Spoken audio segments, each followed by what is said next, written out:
여러분 안녕하세요. 오늘은 저희 집 앞산에서 인사드립니다. 제가 매일같이 오르내리는 저희 집 앞산에 저 뒤로 보이는 잎들 보이시나요? 갈색으로 노랗던 그 예쁜 색에서 이제는 탄닌 성분, 탄닌 색소가 더 짙어졌나요? 노란 잎에서 갈색이 되어버린 그 잎들이 보이실 텐데, 이 나무들은 생강나무에 매달린 잎입니다. 제 앞에 보이는 나무들이 지금 이렇게 보면 소나무가 많죠.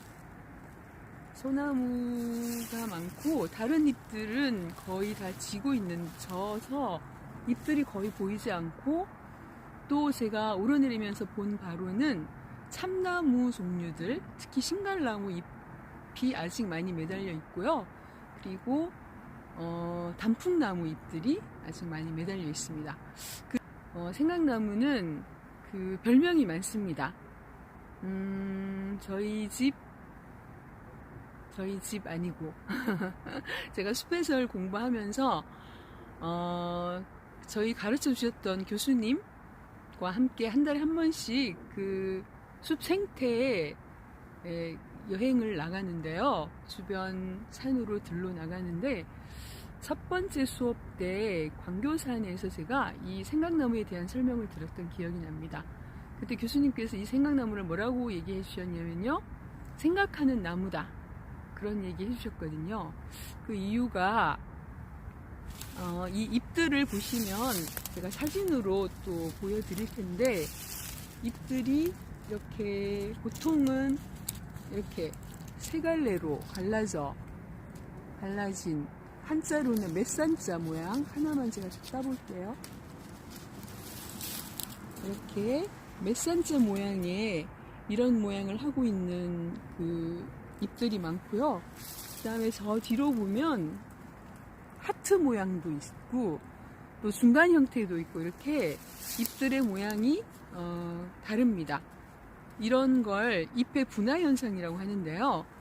왜 이런 현상이 나느냐면요, 잎들은 그 햇빛밥을 먹어야지 광합성 작용을 통해서 영양분을 자기 몸에 가져갈 수 있잖아요. 그런데 이제 햇빛을 받기 위해서 지금은 이렇게 시들어서 공간이 많이 생겼지만, 잎들이 이렇게 빽빽히 들어차 있을 때는 다른 잎들에, 위에 있는 잎들에 가려져서 잎들이, 아래 있는 잎들은 또 햇빛밥을 덜 먹게 되고, 이런 현상이 있을 거잖아요. 그래서 이 잎들이 서로를 도와서 아래 있는 잎들도 햇빛밥을 골고루 먹을 수 있도록 그 위치에 따라서 조금씩 양보도 하고 하면서 잎이 햇빛을 가장 많이 먹을 수 있는 그런 방책으로 저렇게 잎이 다른 모양들을 가지게 된다고 합니다. 식물들의 그 지혜가 정말 대단하다는 말씀 제가 여러 번 드렸었는데, 도대체 그런 지혜를 발휘하는 두뇌가 어디에 장착되어 있을까요? 공부를 해볼수록 늘 그런 자기를 지키고 서로 도와가면서 살아가는 이런 식물 세계, 동물 세계들의 그 생명체들의 지혜에 놀라게 되는데, 그건 사람들이 해줄 수 있는 게 아니잖아요. 공부를 해볼수록 이 모든 그 것들을 유전자 안에 심어 놓으신 창조주의 지혜와 섭리에 감탄하게 됩니다. 발견하게 되면 될수록이요. 그래서 이 생강나무는 생각하는 나무라는 그런 별명으로도 불렸고요. 또 하나는 이렇게 맷산자 모양, 그래서 산에서 산을 가장 사랑하는 나무다. 그리고 맷산자 모양도 있고 하트 모양도 있었잖아요. 그래서 산과 하트는 사랑이잖아요. 그래서 산사랑으로 불리기도 하고, 여러 가지 이름으로 그 생강나무가 불리는데요. 이 생강나무는요, 봄에 산에서 가장 먼저 피어나는 꽃이라고 보시면 됩니다. 생강나무를 떠올리면 항상 같이 사람들이 떠올리는 나무가 있는데요. 산수유 들어보셨죠? 저도 산수유 축제에 전남 구례에 있는 산수유 축제에 다녀온 적이 있는데, 산수유랑 어떻게 다르냐면요. 산수유는 산에서 살지 않습니다. 그래서 산에서 만나는 이른 봄에 가장 노랗게 피어나는 꽃이 있으면 생강나무라고 보시면 됩니다. 그 이유는 산수유는 산에서 자생할 수 있는 그런 힘이 부족하다고 합니다. 그래서 산에서는 살지 못하고, 그리고 원산지가 중국에 있는 산동성 쪽에서 우리나라에는 많이 들여왔다는 얘기가 있습니다. 그리고 이 생강나무들은 산에서 자생하는 그런 우리나라 산에서 자생하는 나무들인데요. 생강나무에는 제 뒤로 보이는 이런 일반적인 생강나무 외에 또 여러 종류가 있는데, 잎 뒤쪽에 털이 촘촘하게 나 있는 털생강나무가 있고요.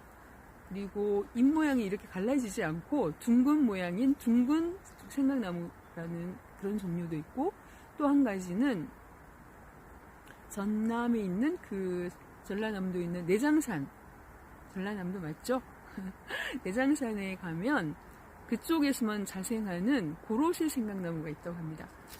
이 친구는 3갈래로 갈라졌는데 그 고로쇠 생강나무는 5갈래로 갈라졌다고 합니다. 저는 한 번도 보지 못했는데 나중에 내장산 가면 한번 찾아봐야 되겠습니다. 이렇게 생강나무들은요, 그 산수유랑 비교했을 때 효용 가치가 훨씬 더 높다고 하는데요.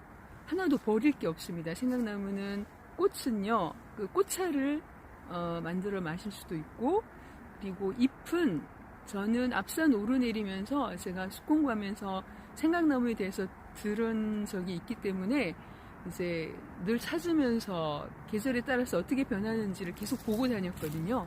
그런데 그 잎들을 보면서 한 번도 그것을 먹을거리로 생각해 본 적은 없었어요. 지금은 먹을거리가 너무 많아져서, 저도 어렸을 때는 별거 다 먹고 자랐거든요. 시골에서 자랐기 때문에 아카시아 잎도 후룩 이렇게 훑어서 입에 털어넣고 정말 맛있게 먹었었고요. 시금치 나물이라는 그런 이렇게 시큼한 맛이 나는 그런 잎도 따 먹었었고요. 삐삐도 뽑아 먹었었고, 도시에 사신 분들은 그런 걸 잘 모르실 텐데 저는 그런 추억이 많습니다. 그런 것처럼 이렇게 지금처럼 먹거리가 풍부하지 않았을 때는 이 생강나무 잎도 따서 나물로 무쳐서도 먹고, 그리고 잎을 튀겨서도 먹었대요. 그리고 작설차란 말 여러분들 많이 들어보셨죠? 녹차에서만 작설차가 있는 게 아니라 그 작설차 할 때 작은 참새작인 것 같아요. 참새작의 혀설자. 그래서 잎이 참새 혀만큼 자랐을 때 이렇게 따서 차를 만들어서 우려 먹으면 맛이 좋았나 봐요. 그래서 이 생강잎도 그만큼 자랐을 때 차로 만들어 마셨다고 합니다. 그래서 작설차가 또 되었고요. 그리고 줄기는 다려서 한약재로 썼다고 합니다. 산후통이나 뭐 먹는데, 삔데, 그리고 어혈을 풀어주는 그런 약효가 있었다고 해서 한약재로도 쓰였다고 하고요. 그리고 뭐가 남았죠? 열매가 있네요. 열매는 이제 연녹색으로 이렇게 봄에 생겨나서 가을 되면 빨갛게 익었다가 이제 마지막엔 까맣게 익게 되는데요. 제가 사진으로 나중에 보여드리도록 하겠습니다. 그 열매를 가지고는 동백기름을 짜서, 동백기름 생강나무에서 갑자기 동백기름이 되는데요. 왜 그러냐면요, 제가 그 대관령 휴양림 뒤쪽에 있는 그 금강소나무숲에서 잠깐 말씀드렸잖아요. 김유정의 단편소설 그 동백꽃에 나오는 그 꽃은 동백꽃이 아니라 이 생강나무입니다. 그 소설이 배경이 강원도 산골인데요. 그곳에서 점순이랑 그 나라고 이제 계속 이야기를 풀어가는 1인칭 화자 시점의 그 주인공이랑 17살 정도 된 그 소녀가 이제 알콩달콩 그 애정 행각을 벌이는 그런 얘기들 같은데, 거기에서 보면 그 둘이서 뭐 다투다가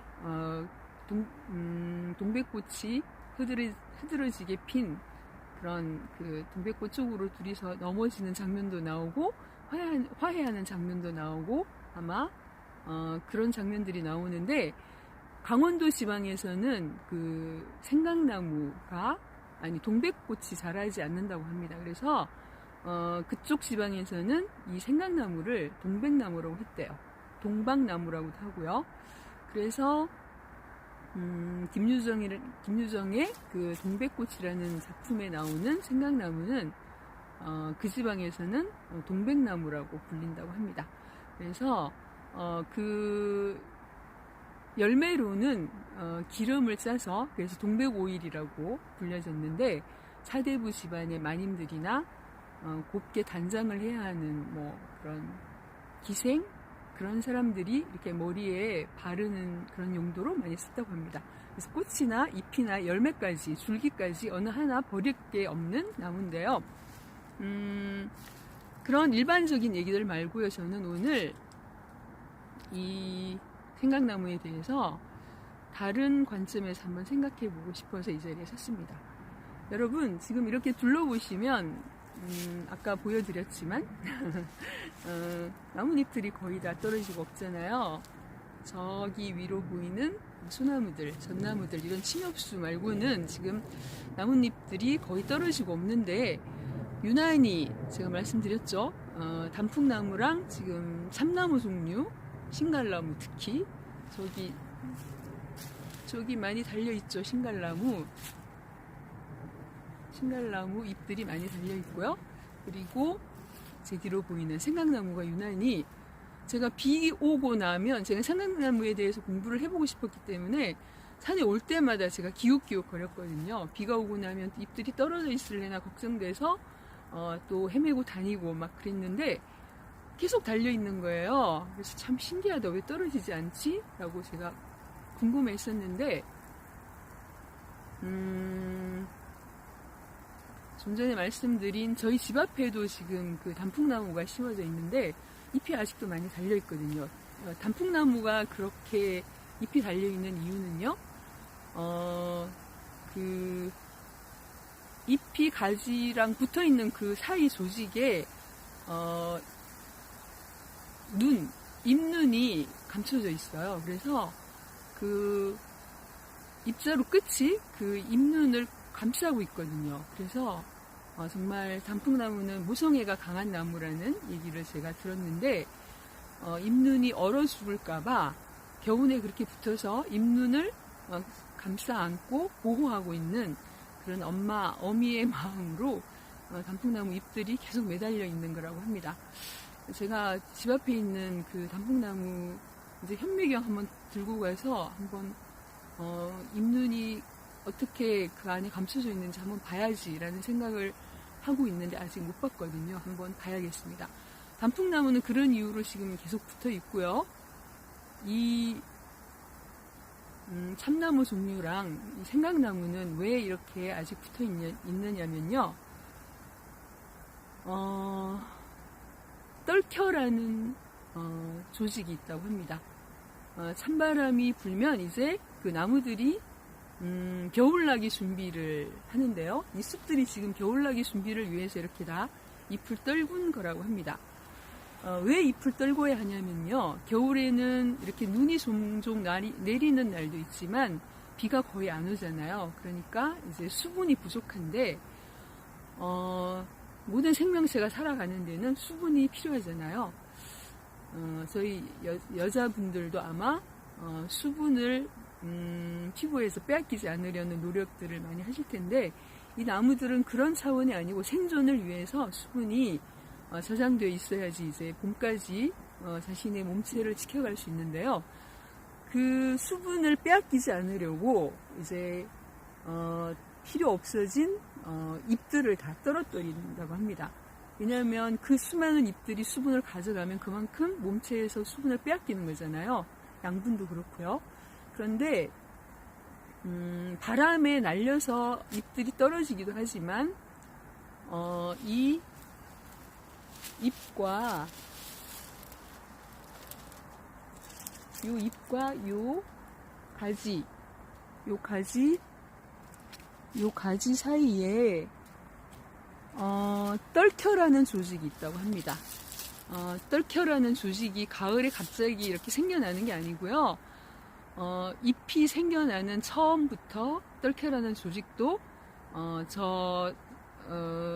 나무 가지와 잎 사이 그 공간에 이제 떨켜라는 조직이 같이 처음부터 생장을 한다고 하는데요. 언제 그것이 나타나게 된 더 단단한 코르크층의 조직으로 나타나게 되냐면 이제 나뭇잎을 떨어뜨려야 되는 그런 시점에서 그 떨켜가 나타나서 수분을 또 양분을 그 몸체로부터 잎으로 가는 그 수분들을 차단하는 그런 역할을 한다고 합니다. 그래서 떨켜들로 인해서 나뭇잎들이 떨어지는 거예요. 그런데 아직까지 이렇게 건재하게 붙어있는 이런 생강나무랑 제 눈앞에 저렇게 많이 나뭇잎을 달고 있는 저 나무가 아마 신갈나무일 거예요. 수피를 보니까. 신갈나무 같은 참나무 종류들은 떨켜 기능이 아마 더 발달하지 않아서 이렇게 아직도 매달고 있다고 합니다. 그래서 그 떨켜라는 기능에 대해서 제가 한번 생각해 보게 됐어요. 공부하면서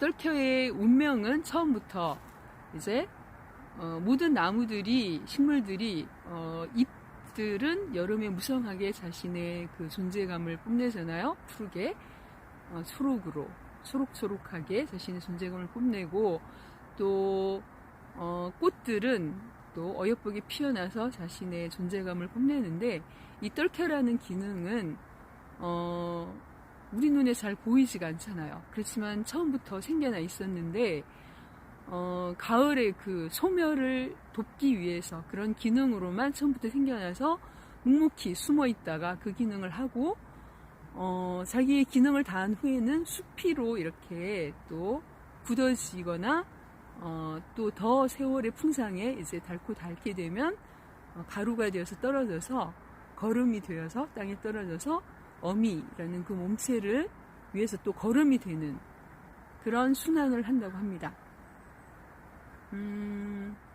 제가 떨켜라면 참 슬플 것 같기도 해요. 그쵸? 그냥 묵묵히 그렇게 숨겨진 자리에서 소멸의 기능을, 소멸이라는 것을 돕기 위한 기능으로 탄생과 함께 같이 그 떨켜라는 조직이 생겨났는데 떨켜에 대해서 공부하면서 저는 저희 엄마 생각이 났습니다. 저희 엄마도 제가 기억하기로는 우리 엄마 그리고 우리 아버지의 아내 그리고 우리 집안의 모든 험한 일들을 다 너무나 힘겹게 해냈던 그런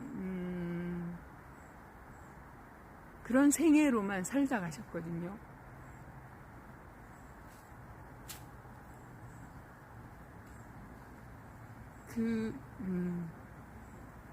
한 번도 자신의 이름으로 자신의 생애를 피워내지 못하고 생을 마치는 분들이 우리 주변에 분명히 계실 거예요. 여러분 주변에도 그런 분들이 계실 텐데 떨켜라는 공부를 하면서 제가 주변에 또 그런 분들이 계시지 않나 많이 찾아봤는데요. 많이 계셨습니다. 여러분 주변에도 계실 거예요. 한번 여러분들의 생애와 연결되어 계신 분들이라면 만나시면 감사하다고 인사도 한번 드리시고 안아도 주시고 그랬으면 좋겠습니다. 갑자기 좀 희망적인 얘기를 또 드려야겠는데 지금 보니까요 여기 보이시나요? 꽃눈과 잎눈이 벌써 이렇게 생겨나 있어요. 심지어는요 여기 두 가지 구분돼서 보이시나요? 여기 둥글게 보이는 친구들은 꽃눈이에요. 그리고 이쪽에 끝에 길쭉하게 보이는 이 친구들은 잎눈인데요. 내년 봄을 벌써 이렇게 준비하고 있습니다. 이 눈발이 날리는 겨울 엄청 추워질 텐데, 그런데 그 옆에는요, 이렇게 벌써 이렇게 보이시나요? 꽃이 벌써 보여요. 노랗게 보이시죠? 이 꽃눈이 화아라고도 하고, 이 잎눈은 엽아라는 또 어려운 말로도 불리는데요. 벌써 이렇게 봄이 매달려 있습니다. 제 눈에는 벌써 산수유 꽃이 보이는데요. 아니, 산수유가 아니고 생강나무. 생강나무랑 산수유 꽃의 차이가 있는데요. 이 생강나무는 이제 피어나면, 아직 안 피어났으면 좋겠어요. 얼어 죽을 것 같아서. 피어나면 그 꽃자루가 거의 없이 이 줄기에 따닥따닥 붙어 있는 형상으로 핍니다. 그리고 산수유 꽃은 꽃자루가 길어서 이렇게 좀 멀리서도 꽃자루가 보여요. 그래서 따닥따닥 붙어서 피는 거는 생강나무고, 가지에서 좀 떨어져서 꽃자루를 보이면서 피는 꽃은 산수유 꽃입니다. 이렇게 벌써 이 추운 겨울에도 나무들은 내년 봄을 맞이할 준비를 하고 있습니다. 우리는 내년 봄을 위해서 뭘 준비해야 될까요? 그 떨켜와 같은 삶을 살고 계신 분들도 계실 텐데, 누군가는 이렇게 떨켜라는 그 생애를 기억하고 고마워하고 또 그 가치를 또 누군가에게 전하고 싶어하는 사람이 있을 수 있잖아요. 여러분 주변에 계신 그런 분들의 생애도 아마 나중에 누군가에 의해서 기억되고 또 감사로 그 생애를 누군가에게 또 전하기도 하고, 그런 일들이 일어날 수도 있다고 생각합니다. 오늘은 생강나무 앞에서 그 뜰케의 생애에 대해서 한번 생각해 보고 싶었고요. 그리고 벌써 이렇게 눈발이 날리는데 봄을 준비하고 있는 모습을 보면서 내년 봄에 우리는 어떻게 피어날지를 우리도 한번 생각해 보는 시간이 되셨으면 좋겠습니다. 눈이 아직도 오고 있는데요. 이제 내려가야겠습니다.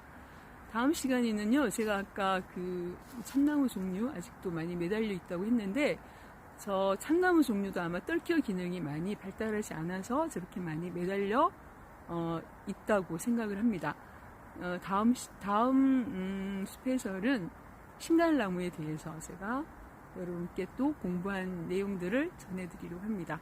지금 제가 신갈나무 투쟁기라는 책을 읽고 있거든요. 여러 공부 또 재밌게 해서 여러분께 알려드리도록 하겠습니다. 이상 저희 집 앞산 생강나무 앞에서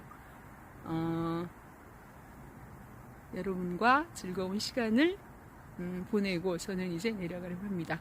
다음 시간에 뵐게요. 함께 해주셔서 감사합니다.